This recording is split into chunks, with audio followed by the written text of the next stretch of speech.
Hello, everyone, and welcome to the first edition of the Pro Wrestling Show. I'm your host, Kendra Diggs, where we cover everything wrestling, including WWE, GFW, Impact Wrestling, whatever they want to call themselves, and Ring of Honor, and many more independent stuff. Welcome again. Let's get started. On a big note, let's remember Bobby the Brain Heenan. Bobby the Brain Heenan was the all-round manager. Bobby Heenan led a pathway for managers such as Jim Cornette and Paul Heyman with his wit, his intelligence, and his cunning. Bobby the Brain Heenan was a respectable wrestler, manager, and transitioned into a commentator, one of the greatest all times. Bobby the Brain Heenan was 72 years old, and he will be truly missed in the wrestling world. All right, let's move over to what's the Raw Ring Report. This week's Monday Night Raw started off with The Miz wanting to know why he is not being featured in the spotlight. So General Manager Kurt Angle had a solution for him. He decided to make a six-pack challenge between his Mr. Raj, the Hardy Boys, Jason Jordan, and Elias later in the show, so Miz can find out who he was going to wrestle at No Mercy for his prestigious Intercontinental Championship. Then we go over to Alexa Bliss versus Nia Jax. Now, this dynamic was a friendship. Now it turns into a rivalry that Nia been craving, wanting the women's championship for herself. So Nia now was put in the spotlight to go against the champion. But a little interference from Sasha Banks caused it to be a disqualification. And a little teamwork between Banks, Bliss, and the returning Bayley. So now, at No Mercy, it's going to be a five-way for the Women's Championship. So Bayley's been added in there. Plus, Seth Rollins and Dean Ambrose look forward to go against the Bar, Sheamus and Cesaro in their rematch from SummerSlam for the tag team titles. So it was a game of ultimateship. A tense interview between Brock Lesnar and Braun Strowman held by Michael Cole. That Braun Strowman looking to destroy Brock Lesnar, and Brock Lesnar said one thing: Suplex City, you know what. So into that dynamic, we go to the Intercontinental Championship, No More Contenders six-pack challenge, and surprisingly, Jason Jordan won. So Jason Jordan will get an opportunity to wrestle The Miz for the Intercontinental Championship this Sunday at No Mercy. So that ends the Raw Ring Report. And what's ahead on Raw? Who is the Universal Champion after No Mercy? What's next? We'll find out more on Raw this Monday. Let's move over to the SmackDown Ring Report. On SmackDown opened up with Shane McMahon, the commissioner. He wasn't on SmackDown because he was suspended due to the fact that Mr. McMahon suspended him, and due to the actions of Kevin Owens. Kevin Owens viciously attacking Mr. McMahon, headbutting him and giving him a splash. Now Shane McMahon vowed to get revenge at Kevin Owens, and he gets so at Hell in a Cell in that match. So Shane McMahon has been in a Hell in a Cell match. He has lost against The Undertaker, but Shane McMahon looked for retribution from Kevin Owens over his father.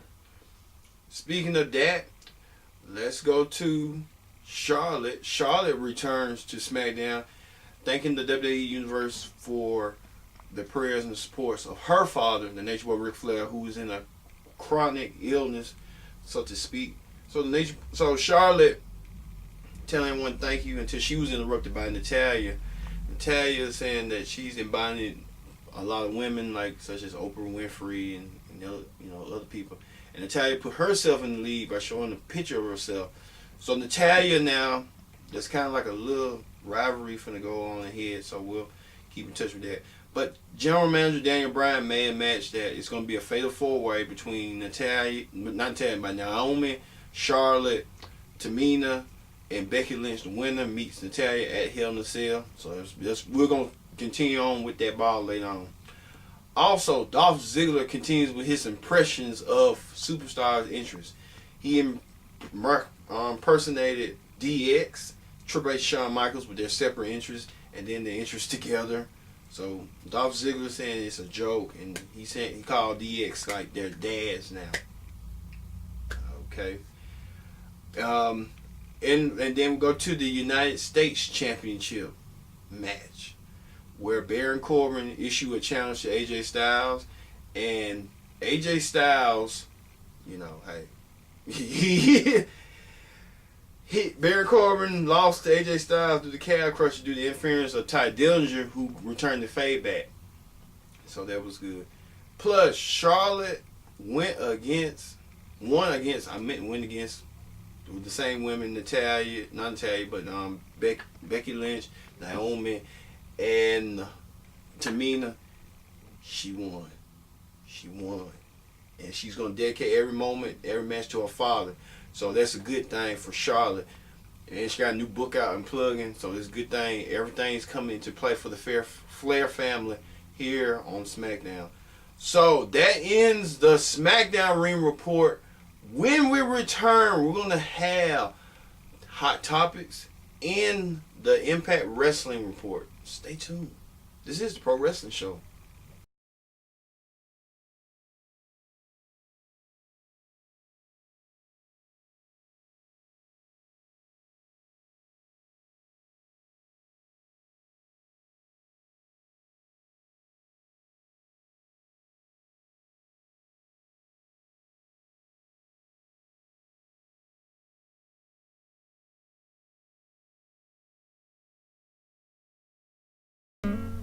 We are deeply saddened and heartbroken of the recent events of Hurricane Harvey and its aftermath.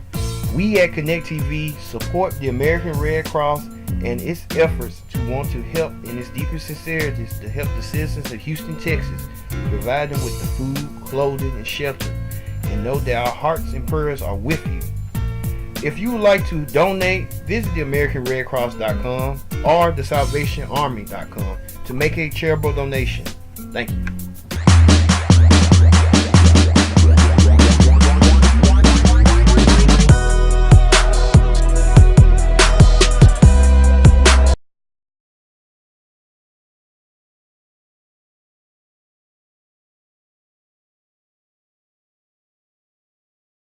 Back to the Pro Wrestling Show. I'm your host, Kendra Dix, and let's get to Hot Topics.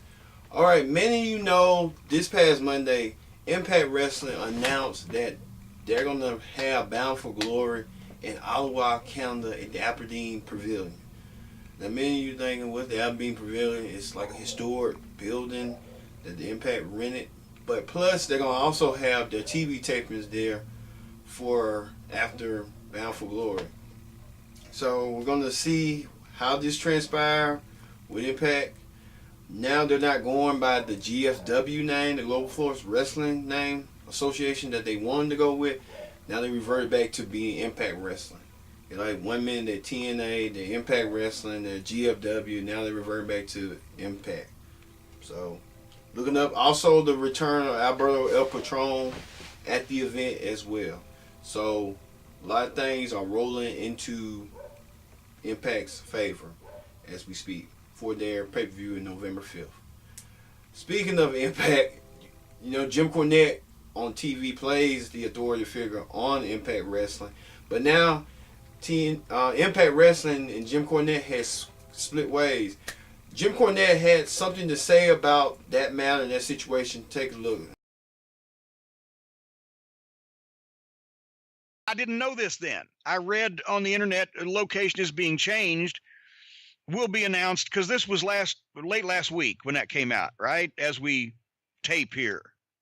By the time the people heard it, it was about a week ago this news came out that they were changing the location. Anyway, so I'm like, now they're changing the location. I don't know. And I have instigated every communication to anybody in the company so far since the taping that I've had. I've instigated it. And I don't have time to be an instigator anymore. I got shit going on, right? I'm limiting my instigation practicing. But so I called my friend of 40 years, and I said, they're changing the location. Where is it now? And he gave the first words out of his mouth were Ottawa, Ontario, Canada. And I laughed. I said, my graceful exit. And I just blew boogers, because what more could possibly, it's any time that I'm going to be involved it's going to be a rib on me. And so I said, I'll be happy to come down to Nashville and tape something. If you announce that I've got the Bolivian tsetse virus, I'm going to be in a body cast in a hospital in fucking Peru for 6 months or whatever. But once again, I'm not mad at anybody in the company, and I wish them all well. I talked about how much I love the production crew, and I talked about I've got a number of favorites and ex-students and ex-employees on the crew in the talent roster, and I had a positive experience. But regardless, and I'm certainly not going to ask them not to tape in the country they want to tape in just so I can show up. I didn't intend for this to be long term, and was kind of peacefully minding my own business when this happened anyway. But to be honest, also, I can't. I don't have the patience that I used to have when I was younger for turmoil and reading things on the internet. Cornette said something about that man saying that him and Impact part ways because of the Canada incident that Cornette had way back in the day, and Cornette done with Impact Wrestling. He was brought in by Jeff Jarrett to shake things up, and I guess things did get shaken up on Impact, where Jeff Jarrett no longer there, and Cornette, who considered to be Jeff Jarrett's friend and else, is no longer with Impact Wrestling at this time. Plus, the controversy on SmackDown, meant to mention on SmackDown Report that WWE Champion Jinder Mahal did a promo on challenger Shinsuke Nakamura and his singing, mocking his language and making fun of him.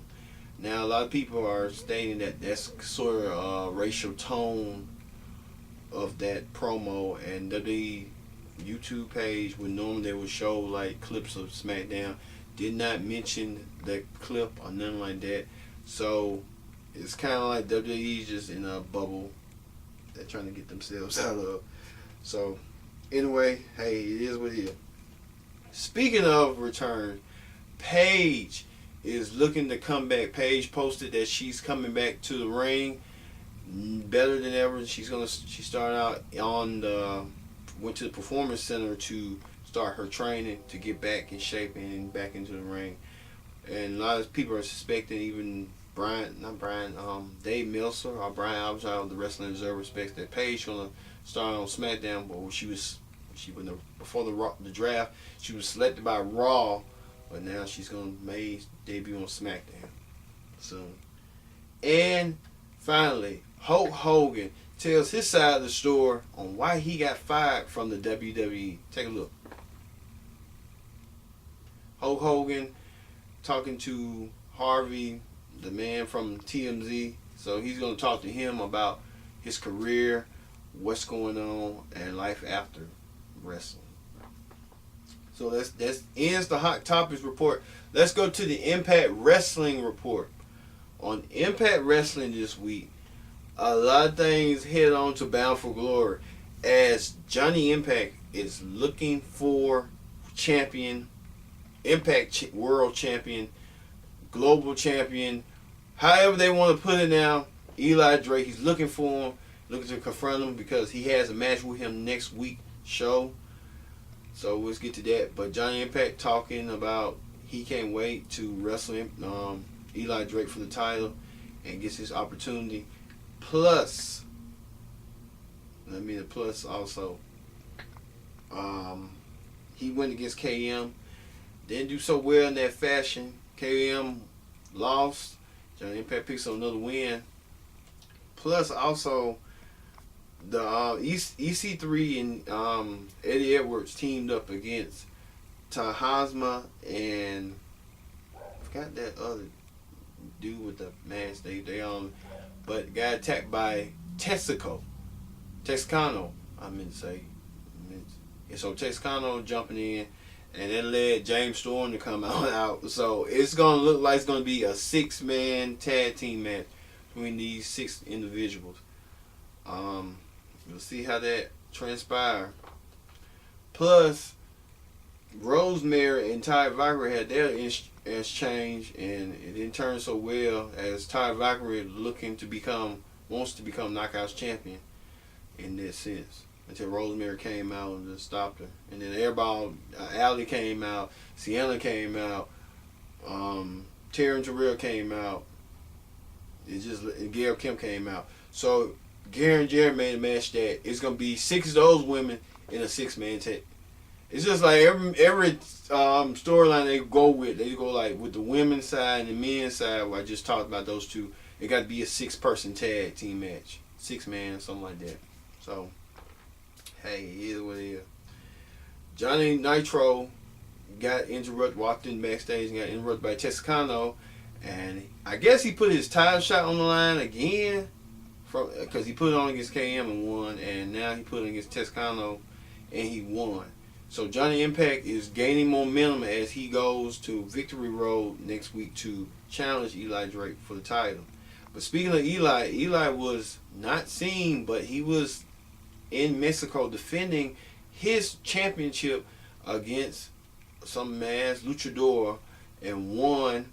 So Eli Drake gaining some momentum from Mexico, because I guess Eli's saying that you come from Mexico and I can come down here too and wrestle and defend my title, but you won't beat me for my title. So it's kind of like a lot is going on with that title situation.